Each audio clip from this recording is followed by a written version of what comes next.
Wolverhampton vient d'annoncer le transfert de Craig Dawson en provenance de West Ham, pour environ 4 millions d'euros, et le défenseur central a signé un contrat jusqu'en 2025. Accusé d'agression sexuelle par une jeune femme de 23 ans, pour des faits qui se seraient déroulés le 30 décembre dernier dans une boîte de nuit, Dani Alves avait été placé en détention provisoire vendredi, mais selon la presse, l'ancien joueur du Barça va être obligé de changer de prison, car l'un des détenus a pris des photos de Dani Alves pour les médias, qui ont ensuite publié ces clichés. Cette décision prise par la justice a donc été motivée pour des raisons de confidentialité.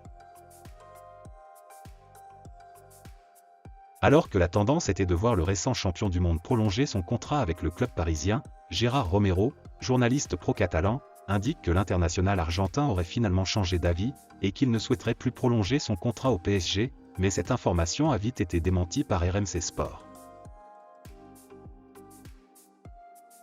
La machine Erling Haaland n'en finit plus d'exploser tous les records depuis son arrivée en Premier League, dimanche après-midi, lors de la victoire de Manchester City face à Wolverhampton. L'attaquant norvégien a inscrit un triplé express en 15 minutes, une nouvelle performance XXL qui lui permet de battre un nouveau record. Il a explosé le record de Ruud van Nistelrooy qui avait marqué 4 triplés en 65 apparitions. Pour son grand retour sur les terrains après des mois passés à se battre contre le cancer, Sébastien Haller a pu fêter sa reprise avec une victoire, entré en jeu à la place de l'Allemand Youssoupha Moukoko peu après l'heure de jeu. Sébastien Haller a été acclamé par les près de 82 000 spectateurs du Westfalenstadion. Selon Foot Mercato, Youssef En-Nesyri aurait donné son accord pour rejoindre l'OGC Nice, et le FC Séville ne retiendrait pas le joueur de 25 ans, d'autant qu'ils ont besoin de vendre pour se renforcer dans l'optique d'assurer son maintien en fin de saison.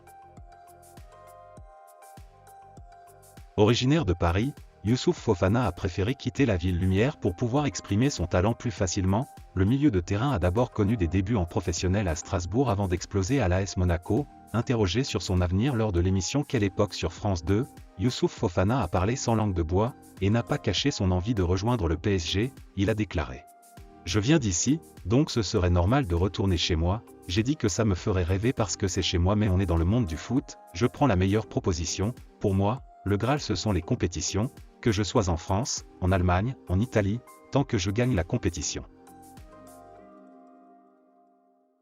L'Union Berlin a confirmé sur leurs réseaux sociaux la signature de l'international croate, Josip Juranović, et selon certains médias, l'indemnité de transfert serait de 7 millions, sans compter les bonus. Si Newcastle est franchement emballé à l'idée de recruter l'international marocain, l'AS Roma se serait également immiscé sur le dossier. Selon Sky Sport Italia, le club a déjà noué des contacts avec l'agent du joueur dans le but d'un transfert, mais le média rapporte en revanche que le salaire de l'ancien joueur de l'Ajax Amsterdam constituerait pour le moment un frein, lui qui tourne à 6,5 millions d'euros par saison. Selon la presse espagnole, les Madrilènes n'ont pas prévu pour l'instant de contacter le PSG pour faire une offre officielle, mais ils ont pris la décision d'essayer de signer Mbappé s'il y a une ouverture. Il s'agit d'un changement de tactique de la part de Madrid qui pendant plusieurs mois, semblait avoir renoncé à signer le Bondinois après que l'attaquant les ait soudainement rejetés l'été dernier.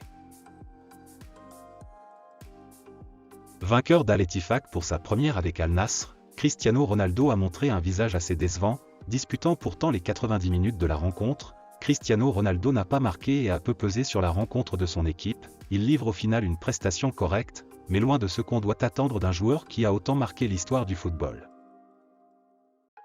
Donc voilà, c'est la fin de cette vidéo. N'hésitez pas à me dire ce que vous en pensez dans les commentaires et surtout n'oubliez pas de vous abonner et de mettre un petit pouce bleu si la vidéo vous a plu, et on se dit à la prochaine pour une nouvelle vidéo.